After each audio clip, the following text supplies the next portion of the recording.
psicología ha dicho que la culpa es un sentimiento, es algo que nosotros, tú y yo, experimentamos cuando hacemos algo malo, cuando seguramente desobedecimos a papá, mamá o hicimos algo mucho peor. Sin embargo, este concepto de la psicología, de la culpabilidad o de la culpa, tiene un grandísimo error. Y permíteme exponerlo de la siguiente manera. El error de la psicología es de que pone al hombre y a la mujer en un lugar que no nos corresponde.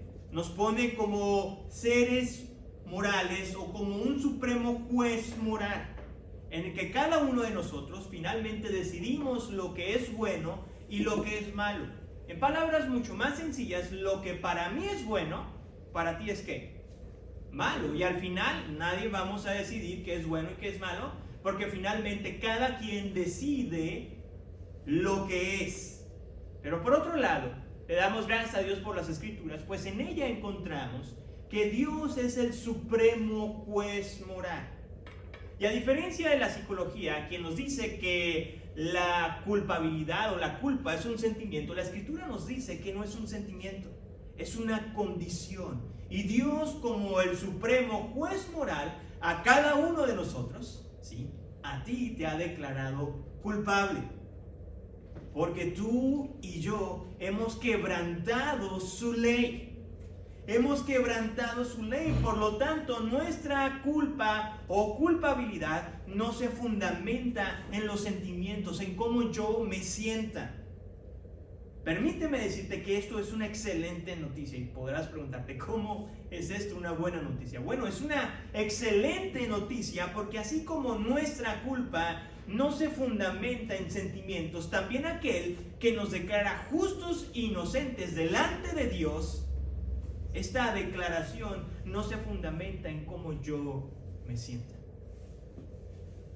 Cómo yo me siento, mis sentimientos.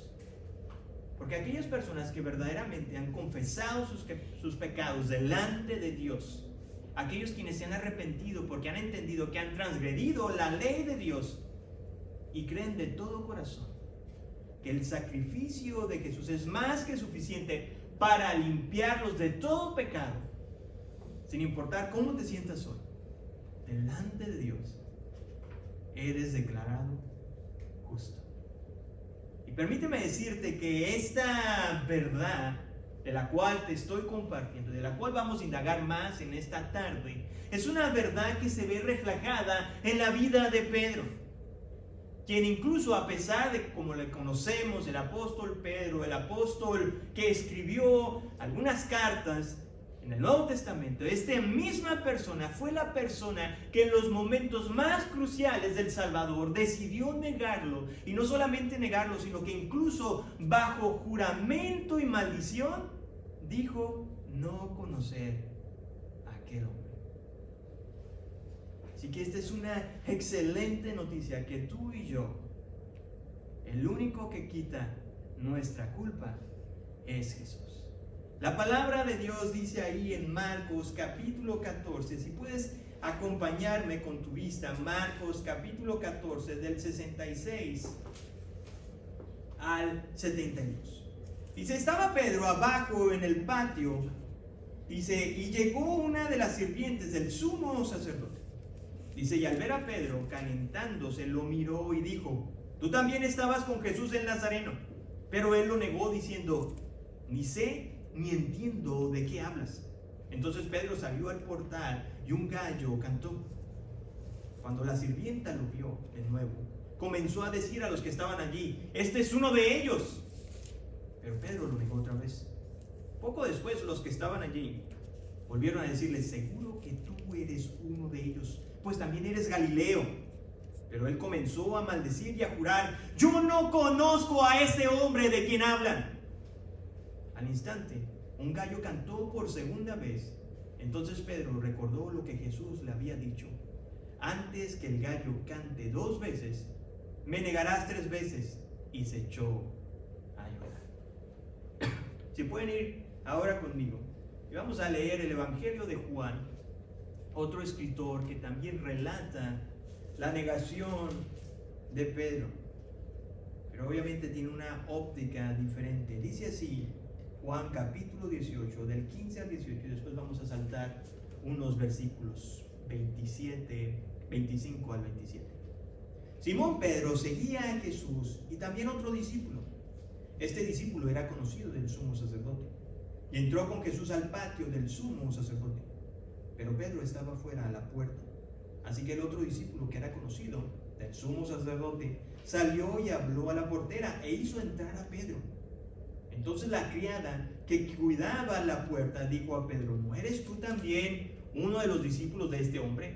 No lo soy, dijo él. Los siervos y los guardias estaban de pie calentándose junto a unas brasas que había encendido porque hacía frío. Pero también estaba con ellos de pie calentándose. Versículo 25 al 27. Simón Pedro estaba de pie calentándose y le preguntaron: ¿no eres tú también uno de sus discípulos? No lo soy, dijo Pedro, negándolo. Uno de los siervos del sumo sacerdote, que era pariente de aquel a quien Pedro le había cortado la oreja, dijo: ¿no te vi yo en el huerto con él? Y Pedro lo negó otra vez, y al instante cantó un gallo. Este es uno de los quizás pocos relatos en los cuales vamos a encontrar en los 4 evangelios. Y cada escritor, como lo acabamos de ver, al menos 2 de ellos, por una cuestión de tiempo, podemos ver que cada uno de los escritores aporta una óptica diferente a esta narrativa. En ningún momento las diferencias que quizás pudieron haber visto, o tal vez que podrán ver después de que salgan de aquí y después de haber comido y leer en sus casas, en ningún momento nos debe de hacer dudar de la confidencialidad de la escritura. Es todo lo contrario. Más bien, cada autor magnifica la gracia de Jesús ante un varón que en los momentos más cruciales decidió darle la espalda al Salvador. Si ustedes bien recuerdan, en el sermón pasado estuvimos hablando de esta injusticia o este juicio, injusto que le estuvieron haciendo al Señor Jesús. Y en esta narración, el escritor Marcos hizo un paréntesis en el versículo 54, diciéndonos que a lo lejos el apóstol Pedro le estaba siguiendo hacia la casa de este sumo sacerdote. En aquel tiempo, en el primer siglo, las casas o la casa del sumo sacerdote era lo bastantemente grande o amplia para tener a muchos familiares, a varias personas cercanas en cuestión de sangre al sumo sacerdote. Y las casas de los sumos sacerdotes eran diseñadas en forma rectangular con varios pisos. Y dentro de su casa tenían un patio interior muy amplio. Y es donde se nos dice, o donde acabamos de leer, que el Evangelio de Juan nos informa que un discípulo más y Pedro estaban en la casa del sumo sacerdote. ¿Le pusiste atención y tu curiosidad te ganó? ¿Quién era este discípulo del cual Juan estaba hablando? Bueno, algunos han sugerido y mencionado que el discípulo al cual Juan se refiere como el otro discípulo no era más que él, el discípulo amado. Era Juan, quien era conocido por el sumo sacerdote y quien por él mismo, si no fuera por él, Pedro no hubiera podido haber entrado a aquel lugar.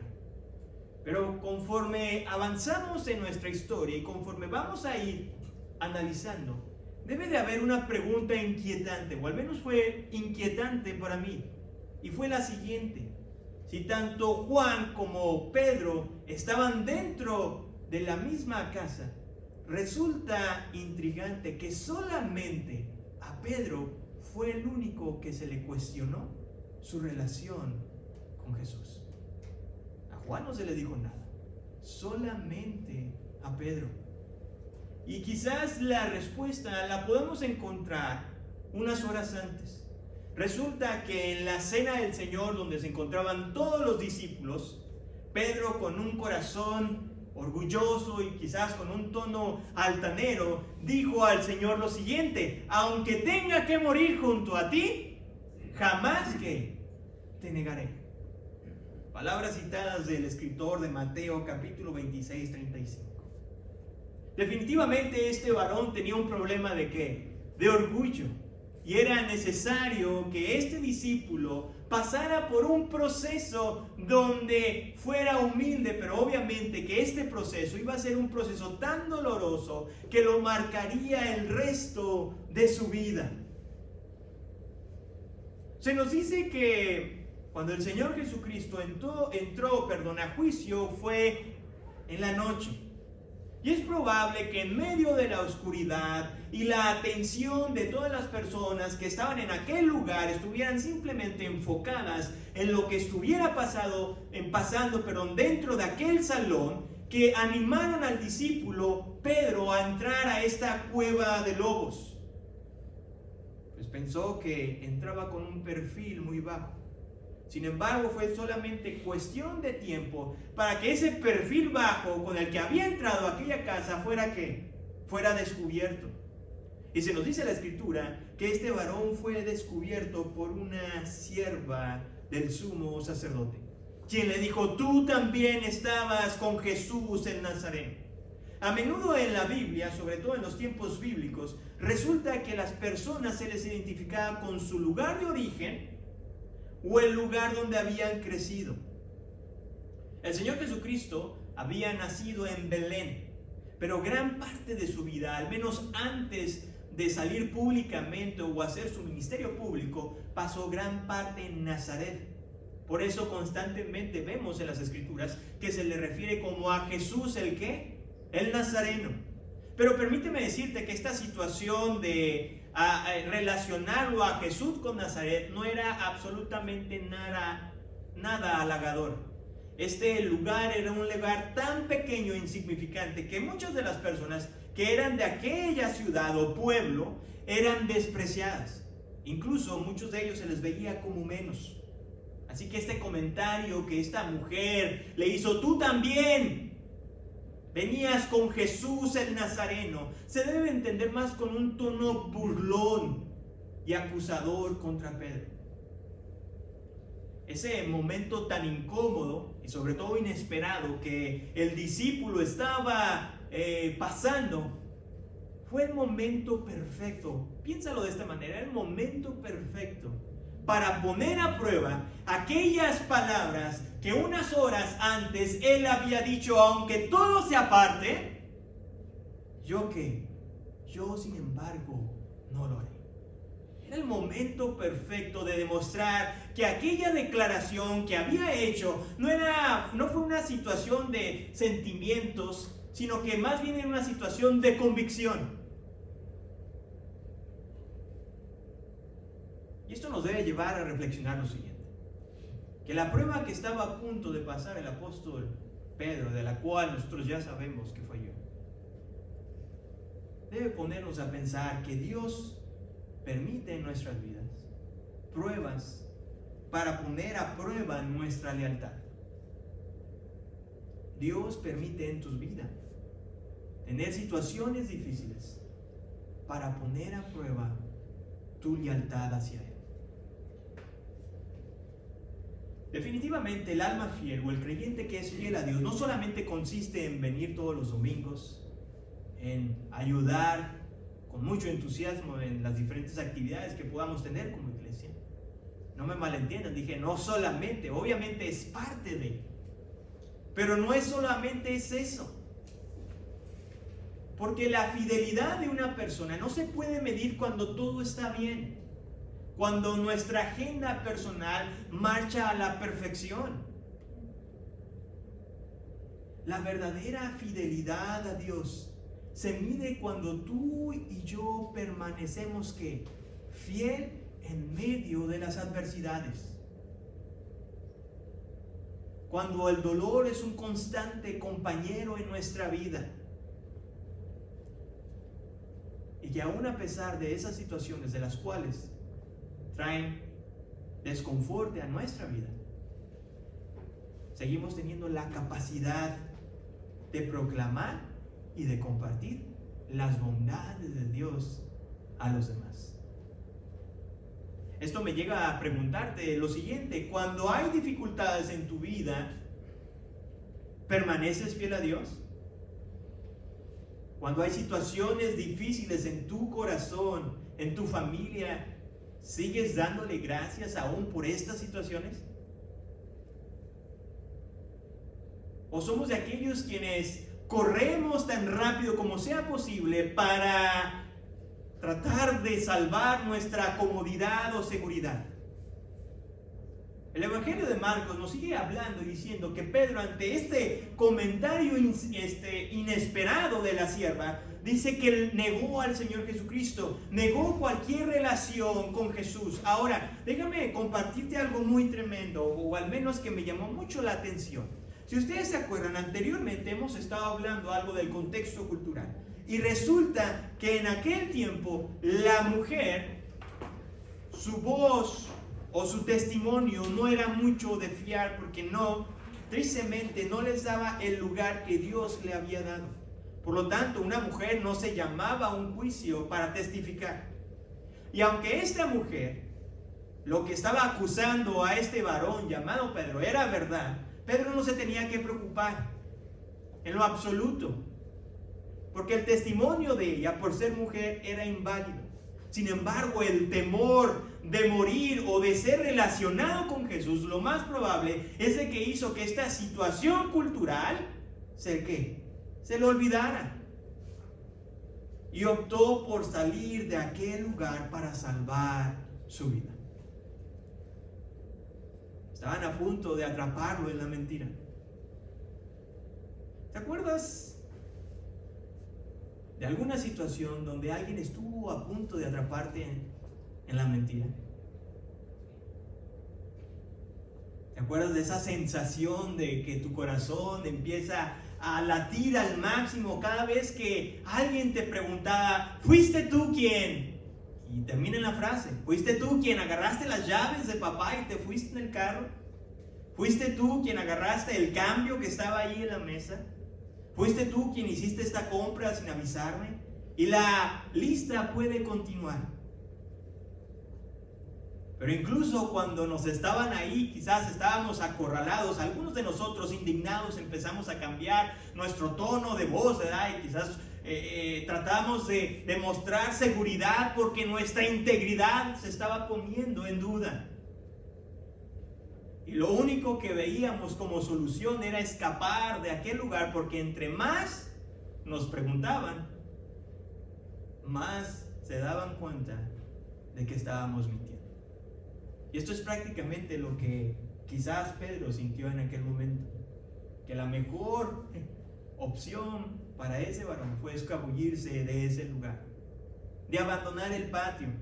Pero déjame decirte algo: aquel varón dejó o se fue de ese lugar, pero su condición de culpable seguía siendo ¿qué? La misma. De hecho, se nos dice que cuando la sirvienta lo volvió a ver, ahora empezó a esparcir sus sospechas a otras personas diciendo: este es uno de ellos. Pero Pedro lo negaba otra vez. La respuesta de Pedro nos debe llevar a reflexionar lo siguiente: es de que la huida de este varón solo nos enseña que el correr hacia otro lugar no borra nuestra culpa. El huir a otro lugar, sea lo que hayas hecho, no va a borrar tu culpa. Vas a seguir siendo el mismo. Porque el único que puede quitar la culpa de nuestro corazón es Jesucristo. Esta es la única vía que Dios ofrece a través de Jesús.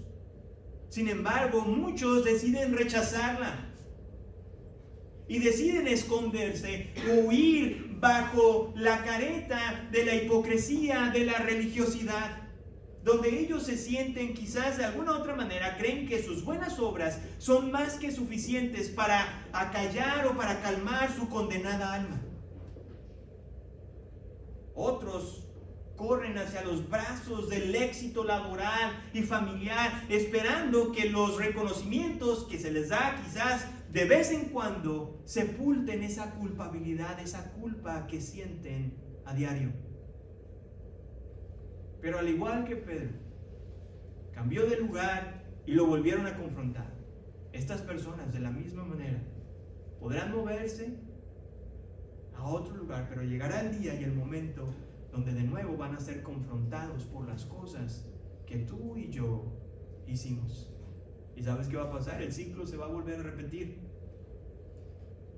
Huiremos a otro lugar, esperanzados de que nadie se dé cuenta, y es solo cuestión de tiempo para que otra vez nuestra culpa vuelva con nosotros, o sea, se nos sea recordado. La Escritura nos dice que no había pasado ni siquiera mucho tiempo cuando la gente empezó a convencerse de que verdaderamente este hombre era un discípulo más de Jesús. Al leer los 4 evangelios, nos damos cuenta que cuando relatan esta historia del apóstol Pedro, son 3 episodios donde este varón es confrontado, donde varias veces está negando el nombre o su relación con Jesús. E incluso uno de ellos, en el Evangelio de Marcos, versículo 70, dice que alguien del grupo lo identificó por su simple acento, por el acento galileo. Dice así, versículo 70, seguro que tú eres uno de ellos, pues también tú eres Galileo. Resulta que las personas de Galilea tenían un acento particular que los hacía diferentes. Digo, ¿cuántos de nosotros de repente no identificamos a algunos de los que estamos aquí? Decimos, tú eres de México, o tú eres de cierta parte de Sudamérica o de Centroamérica por la forma en cómo hablas. Me acuerdo que en mis primeros años, cuando llegué aquí a los Estados Unidos, algunos de mis compañeros siempre me decían D8 y Chocomil y Chile, porque sabían que era de Chihuahua y tenemos esa quizás costumbre de acentuar la sh. Y con el tiempo, ¿verdad? Espero que se me haya quitado, pero bueno, quizás algunos de ustedes de repente escucharon por ahí un ch. Pero esta situación había identificado también a Pedro por donde venía. No solamente eso, sino que también en el mismo Evangelio de Juan se nos dice que otra persona, quien era familiar del que habían cortado la oreja, le dijo, tú también estabas con él. Juan capítulo 18, versículo 26, textualmente dice así: uno de los siervos del sumo sacerdote, que era pariente de aquel a quien Pedro le había cortado la oreja, dijo, ¿no te vi yo en el huerto con él? Amado hermano, el bajo perfil se había terminado. Aquel varón tenía la atención de todas las personas. Los ojos estaban sobre de él. Seguramente murmuraciones podía él escuchar diciendo, sí es él, ¿cómo no? Sí, no, tienes razón, yo lo vi, él estaba ahí. No, sí, yo me acuerdo en un milagro de Jesús cuando él estuvo.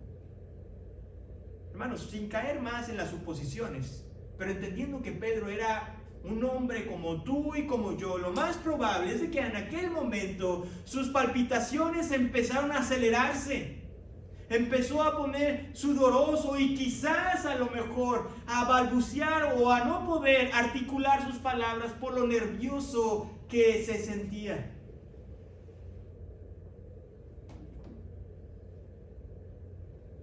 Al estar a punto de ser descubierto, ¿qué otro recurso este hombre podía utilizar? ¿Qué más le quedaba?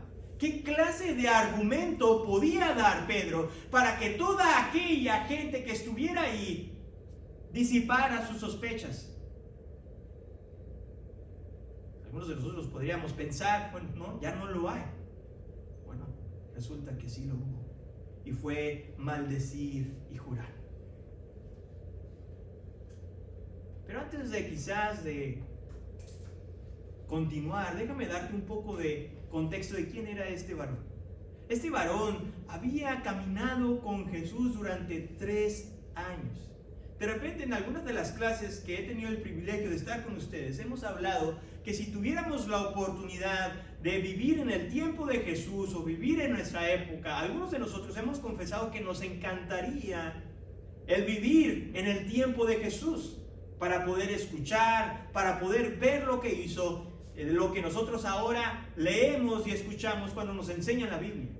Y este varón tuvo el privilegio, dentro de los millones de personas que han vivido desde que se creó el mundo hasta ahorita, Pedro fue un privilegiado de caminar 3 años con Jesús.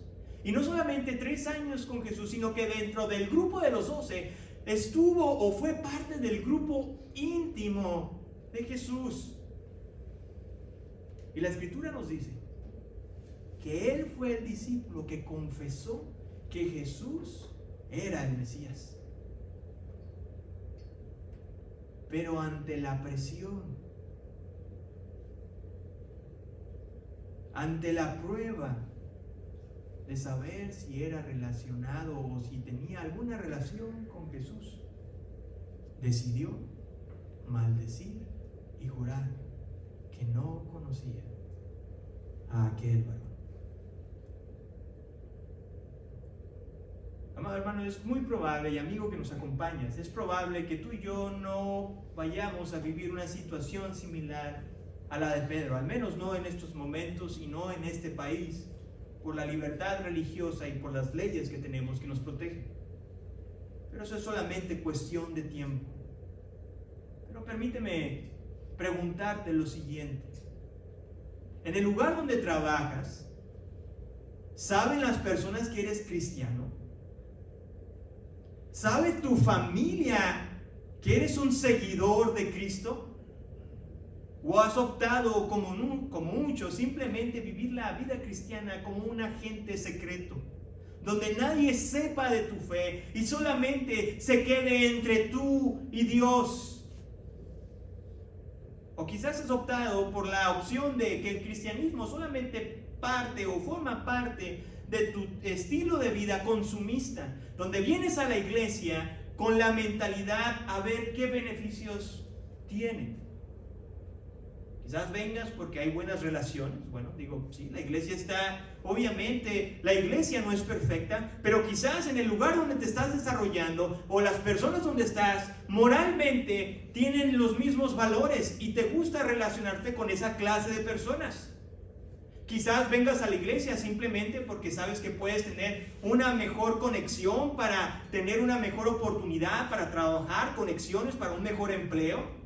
Tal vez vengas a la iglesia porque digas, estoy tan ocupado y deseo que mis hijos aprendan algo de Dios, así que le voy a dejar la responsabilidad a la iglesia, que sea ella quien los eduque.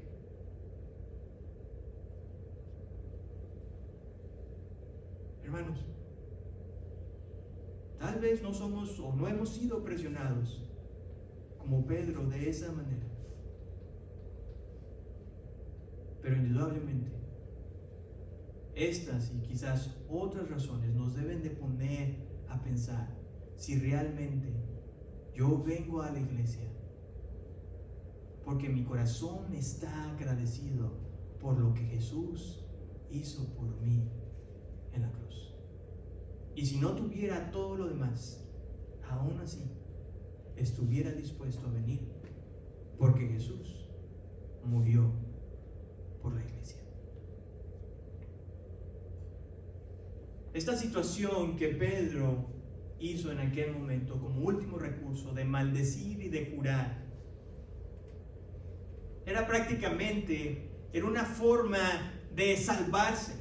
En palabras mucho más sencillas, lo que Pedro estaba diciendo en aquella noche fue lo siguiente: que Dios me castigue si le estoy mintiendo, pero sepan que yo no tengo nada que ver con este varón.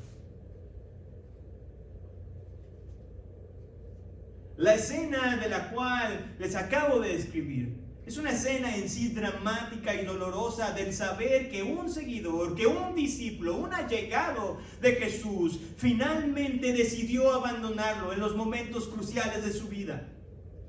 ¿Qué podía ser peor que estas palabras, que maldecir, que pronunciar un juicio divino en contra de él, porque yo no conozco a este varón? Bueno, déjame decirte que sí hay algo mucho más dramático y más doloroso que esta escena, que eso nos relata en el libro de Marcos. Y esta se encuentra en el Evangelio de Lucas, quien nos describe un cuadro incluso mucho más desgarrador.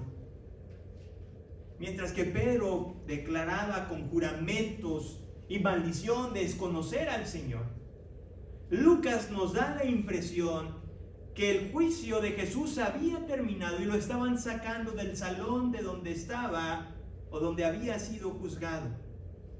Y que las miradas de ambos, tanto del discípulo como del maestro, finalmente se cruzaron. El Evangelio de Lucas, capítulo 22, 61 y 62, dice así: el Señor se volvió y miró a Pedro. Entonces Pedro recordó las palabras del Señor, de cómo le había dicho: antes que el gallo cante hoy, me negarás 3 veces. Y saliendo fuera, lloró amargamente.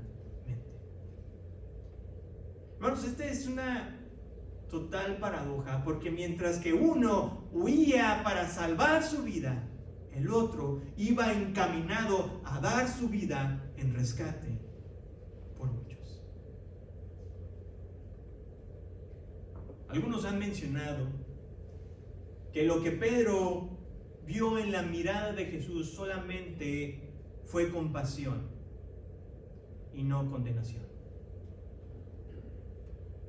A diferencia de Judas, quien tuvo un desenlace muy diferente y quien, movido por su remordimiento, decidió arrepentirse delante de los hombres, rechazando o tirando aquellas 30 monedas de plata y finalmente irse a quitar su vida. Pero el llanto amargo de Pedro era solamente un indicio de un verdadero arrepentimiento. Y la pregunta que hoy deseo que tú mismo te la hagas y que la medites es de que si realmente tú te has arrepentido de tus pecados o solamente tienes un remordimiento por ellos. Y para ser justos, permíteme explicarte o hacer esta diferencia entre arrepentimiento y remordimiento. El remordimiento es aquella sensación de haber fallado en lo que dijiste y no hiciste, o viceversa, en lo que dijiste que no ibas a hacer y que finalmente ¿qué? Hiciste. Es como esa situación, esa vergüenza de quedar mal delante de la gente cuando en algún momento aquellos que somos padres o estamos casados hicimos alguna promesa como: te prometo que voy a llegar más temprano del trabajo, pero finalmente volvimos a ¿qué? A fallar y llegamos tarde. ¿Y nuestros hijos cómo nos vieron? O tu pareja cómo te vio, o la persona con la que quedaste que ibas a llegar temprano cómo te vio. O tal vez es aquella promesa en la cual te hiciste a ti mismo y dijiste: no voy a volver a malgastar mi tiempo en las redes sociales. Y tan rápido agarraste el celular, aquella promesa solamente quedó en el aire. Y te sentiste mal, pero hasta ahí quedó. Eso es remordimiento. Mientras que el arrepentimiento va más allá de una sensación de fracaso personal. En un artículo publicado por Aviva Nuestros Corazones, dice lo siguiente, y se los voy a leer textualmente. Dice: el arrepentimiento incluye un cambio de dirección en el camino que transitábamos. No se limita solamente a confesar el pecado, también también es apartarte del mismo, porque un verdadero arrepentimiento conduce a una vida transformada. Un verdadero arrepentimiento conduce a una vida transformada. Aunque Pedro pecó en gran manera aquella noche, su fracaso espiritual en ningún momento terminó por definir la vida de este varón. ¿Y a qué me refiero con esto hoy? ¿O en qué baso mi argumento? En que finalmente el arrepentimiento de esta persona fue genuino. Porque después de haber negado al Señor, más adelante podemos ver en los evangelios que el mismo Jesús restaura a este hombre quien unos días anteriores lo había negado. Y no solamente eso, sino que también el discípulo Pedro después se convirtió en un pilar fundamental en el esparcimiento del mensaje del evangelio dentro de la nación judía. Y que incluso ustedes pueden ver después en su casa, en Hechos capítulo 2, Este mismo varón, quienes unas semanas antes había huido o negado de Jesús cobardemente, ahora enfrente de una multitud con mucho valor, predicaba el mensaje de salvación.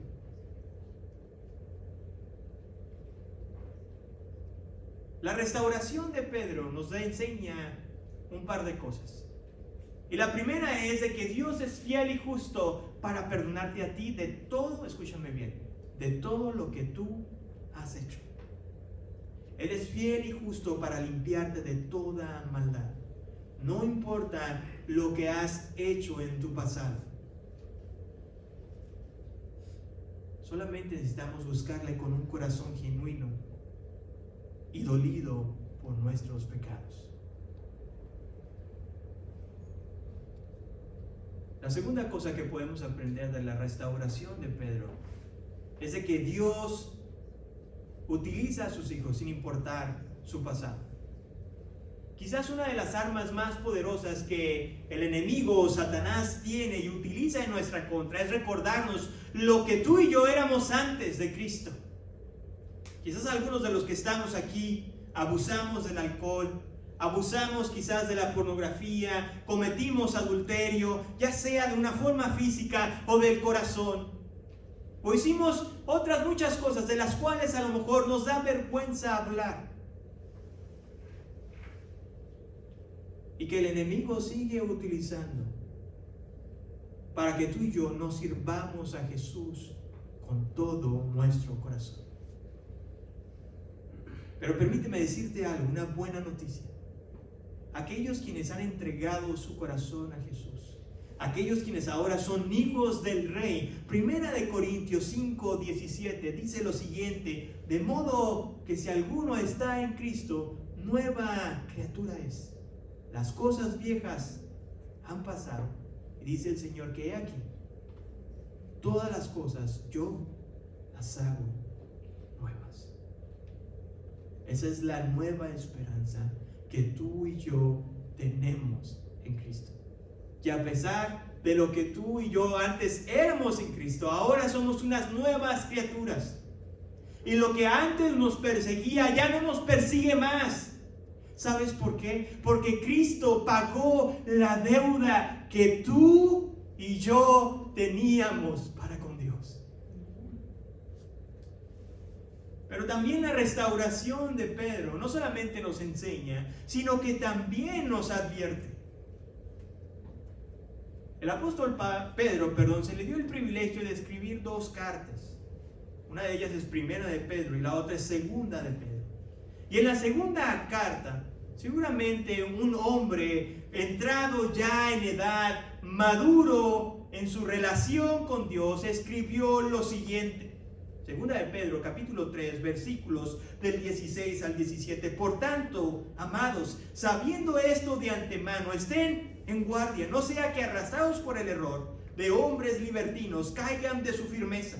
Antes bien, crezcan en la gracia y el conocimiento de nuestro Señor y Salvador Jesucristo. A Él sea la gloria, ahora y hasta el día de la eternidad. Amén. Amado hermano, aquel hombre que alguna vez habló con altivez en su corazón y dijo: aunque todos te nieguen, yo no te negaré. Este mismo varón en esta carta reconocía y comprendió con el tiempo que no importa quiénes seamos, o quién eres tú, o quién soy yo, todos, absolutamente todos podemos caer en la tentación. Es por esa misma razón que Él nos invita a crecer en la gracia, a sostenernos en Él. Como decía este último canto: Señor, yo te necesito. Y si hay algo que deseo que te lleves en tu corazón en esta hora y en el resto de la semana, es lo siguiente: que no hay mayor fracaso que dar la espalda al Salvador, pero también no hay mayor consuelo que el Salvador con su espalda cargó la cruz. Solo Él puede quitar la culpa que hay en tu corazón. Él puede entender el dolor que hay en Él. Pedro lloró y se arrepintió, encontrando refugio en su Salvador. Judas tiró las monedas de plata y se quitó la vida. La pregunta es, ¿qué vas a hacer tú? ¿Vas a venir a los brazos del Salvador? ¿O seguirás ocultando tu culpa delante de Él? Oremos a nuestro Dios.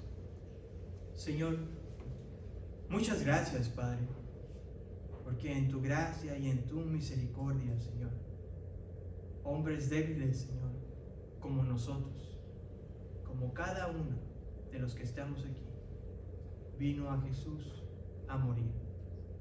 Gracias, mi Dios, por la vida de este varón llamado Pedro, quien en tu infinita sabiduría permitiste que su fracaso espiritual quedara pasmada en las Escrituras para darnos cuenta que tu gracia es más que suficiente, que tu gracia, Señor, cubre multitud de pecados, aun cuando este varón, en los momentos críticos, tu hijo necesitaba de alguien, él también lo abandonó.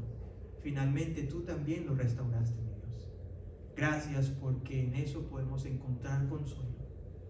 Perdónanos, Señor, si hemos sido nosotros quienes quizás en algún momento hemos conocido de tu verdad y hemos, al igual que Pedro, negado el conocerte con nuestras actitudes, con nuestras palabras, con nuestra indiferencia, tanto a tu Escritura como a la comunión con otros hermanos. Te pido que en esta hora, sea cual sea el pecado del cual tu Espíritu Santo está trayendo a nuestro corazón, que con toda humildad, Señor, y confianza podamos confesarlo delante de ti. Y si hay alguien, Señor, en esta hora, que su seguridad eterna no la tiene, Señor, o no sabe más bien dónde la pasará, permite, Señor, que él pueda confesar sus pecados y creer que solamente tu Hijo Jesús es el único que nos puede limpiar de toda maldad y que su sacrificio es más que suficiente para declararnos santos delante de ti, inocentes, y también proveernos de una vida eterna. Mi Dios, que tu palabra hable a cada uno de nosotros. En tu nombre, Señor, oramos. Amén, Señor.